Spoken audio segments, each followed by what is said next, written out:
Hello crafty friends, this is the Papered Chef here. In today's tutorial, I'm going to show you how to create matchbook holders for Ghirardelli chocolates and tea bags. These are great for craft fair season and for gift giving and stocking stuffers. Each one is totally different.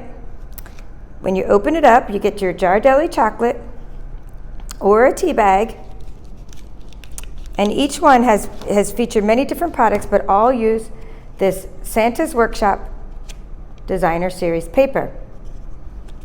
Okay, so in this tutorial, I'm going to show you the dimensions that I used to cut the project. We'll create a couple projects.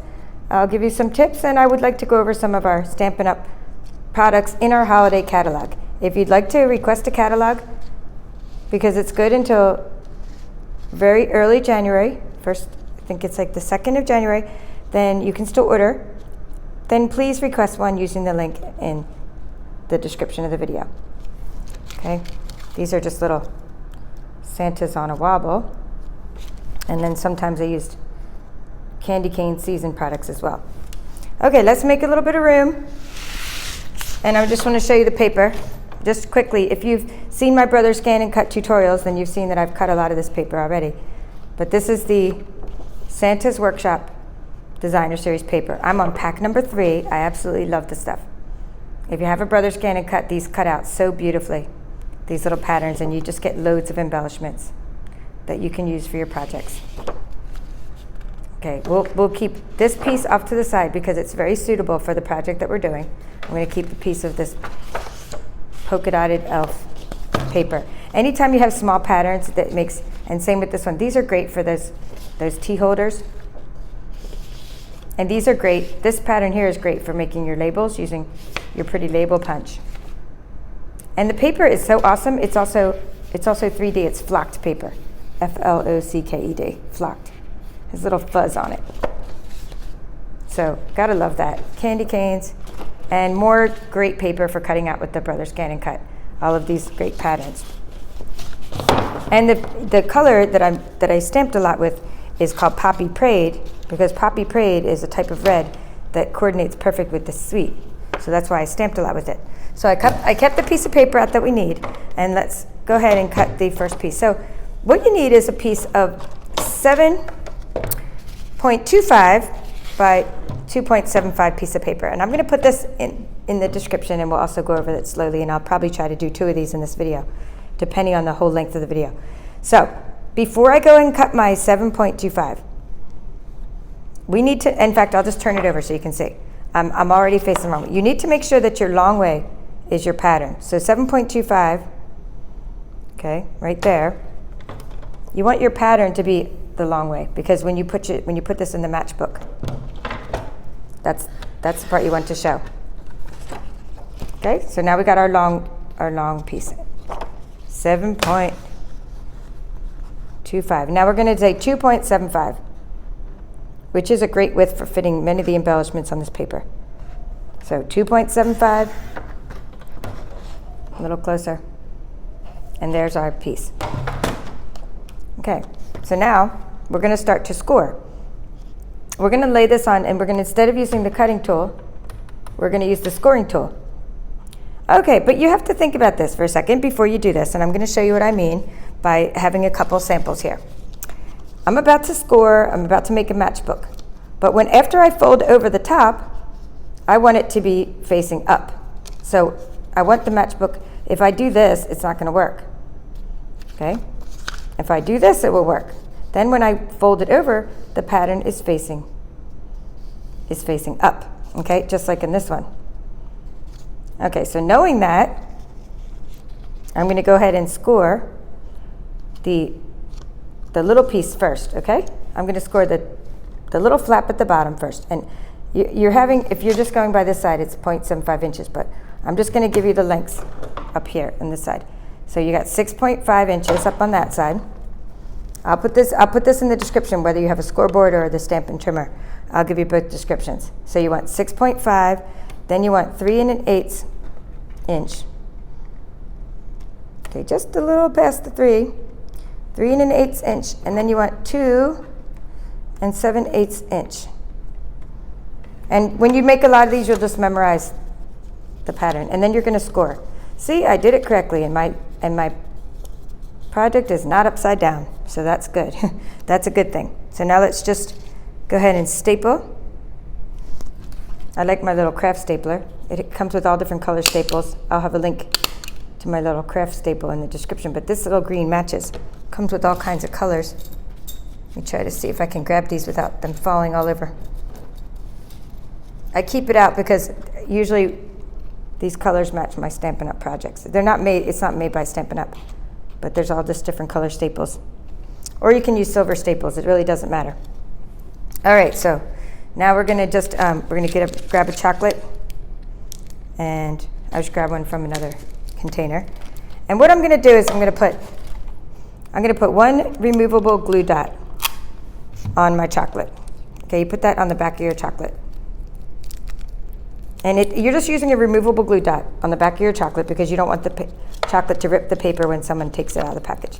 And I just tuck it under like this. But I didn't staple it, remember, I've already stapled it before. So what's holding it on there is that removable glue dot. Okay, now let's embellish. Okay, I have these little candy canes. And I got the candy canes because I used Poppy Parade and the product called Candy Cane Season.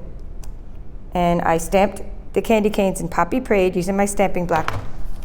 There's the Poppy Braid color, which coordinates perfectly with this suite. And then I punched it out, another product from our holiday catalog, using the candy cane punch. And this thing is awesome. And all our punches last like pretty much forever. I know my scallop tag topper I've already made. I've made like hundreds of bookmarks with it. And it still lasts. Okay, then you put a couple Stampin' Dimensionals on your candy cane. I could have used the mini dimensionals actually. These are barely gonna, I don't want these to hang over. Yeah. There's one part of the candy cane you can use a regular dimensional, but see, you want to use the mini dimensionals because they don't hang over the side. And we're professional crafters here. We want to make everything look really awesome, because especially if you're selling it at craft fairs. So always give the customer a little extra treat. This is shimmery white cardstock. It has that little glow. See, so now you have something on the inside, which is pretty awesome. And I already love the elves on the outside, but you can also add your, an embellishment, a wobble spring, what have you. Let's put Santa. Let's put the gifts or Santa on a sleigh. I mean, these are all just all kinds of things I've cut out using the Brothers Scan and Cut. Let's see if Santa on a chair might be better. Yeah, this kind of contrast. No, this one's good. Santa on a sleigh.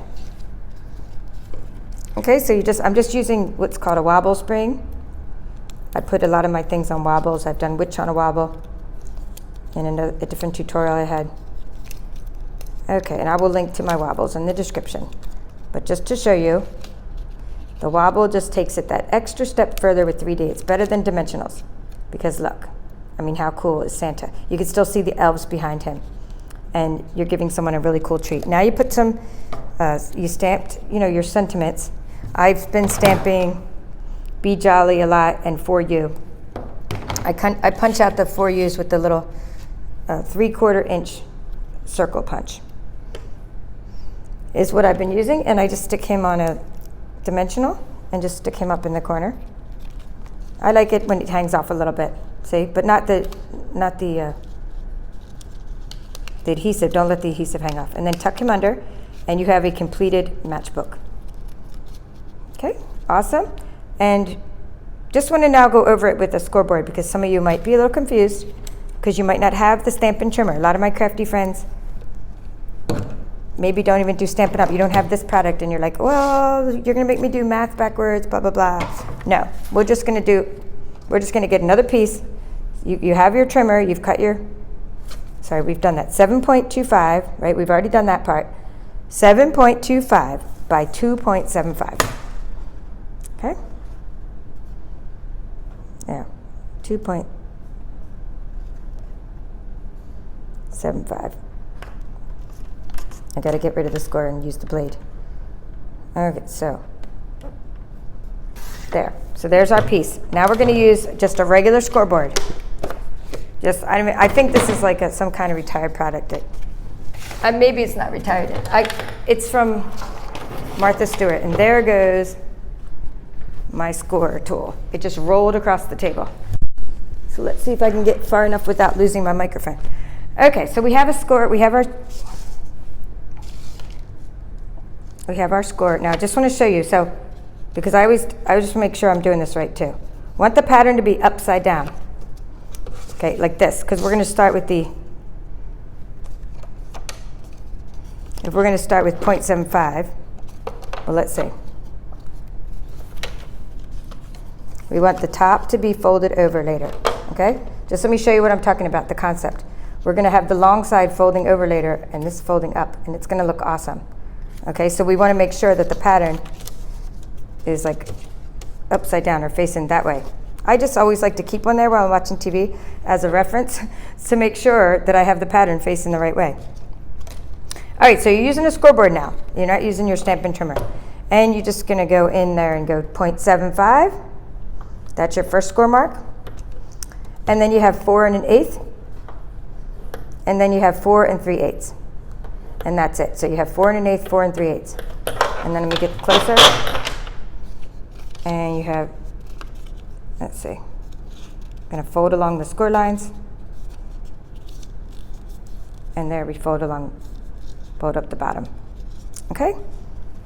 And then you staple. But we're not going to, staple that a little better. Pull out the, okay? I think I need more staples, but that's okay. Just get more staples. When it starts getting wonky, you have to put some more staples in your stapler. That doesn't hold many. I like this mini stapler, but it doesn't hold many staples. And like I said, a silver stapler will do just fine as well. But I just like this. When I saw the sign, I'm like, Crafter stapler. How cool is that? So there we have that. Now let's find a tea bag to put in it. So there's this one is, and I'll show you how I made that one. I'm just going to get a tea bag and show you, put that in there. Okay, we're going to get a removable glue dot.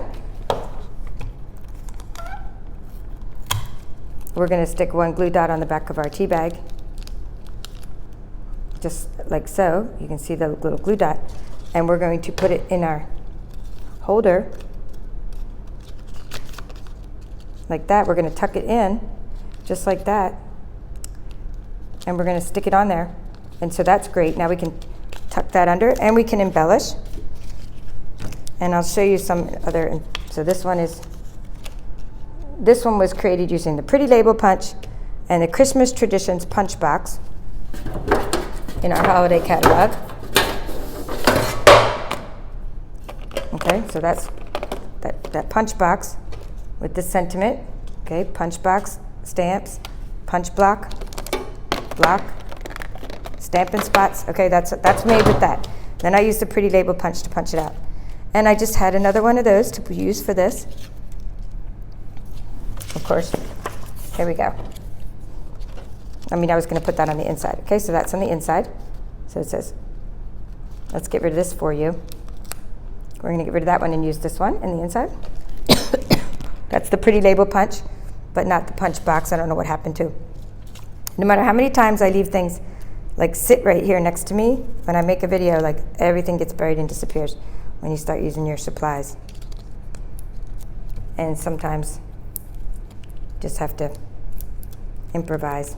All right, so I'm using Stampin' Dimensionals and just sticking them on there. Okay, super cute for the inside. Here's what I'm talking about with the punch boxes. This is what I was trying to put on the front of it. So just, there we go. Like a cooking show, you already have one that's finished. So there's something on the inside and then you have something on the outside. So that's my only tip or trick, just put something on the inside and outside. Make sure your paper's not upside down. Use some wobbles, use some dimensionals. Here are some things that go perfectly with the Santa's Workshop Designer Series paper, and they are just these little shiny enamel embellishments. Let's get the exact name. It's called Santa's Workshop Enamel Shapes. So you can see that there's little snowflakes and things, and bows, Christmas trees and bows. So I just like those, and I'm going to be popping those all over my embellishments before I go to the craft fair. And I didn't want to get my chocolate too early because I wanted it to be fresh. So I just have like a few of these Ghirardelli ones already started, but the tip is just go ahead and make a load of these. You can make them, they can keep them empty, and then all you need to do, like the night before the craft fair when you're in crunch time, is just stick those removable glue dots on your tea bags or your Ghirardelli chocolates or whatever you figure out to put in here. I'd love to hear your comments about other things that might fit in these matchbooks. And then you're ready to go. You have loads of these made, and you're not stressing out before a craft fair or before your Christmas stocking stuffer, time. Okay, so thank you for watching, and please subscribe to my channel if you haven't already, and we'll see you in the next tutorial. This is the Paper Chef. Bye for now.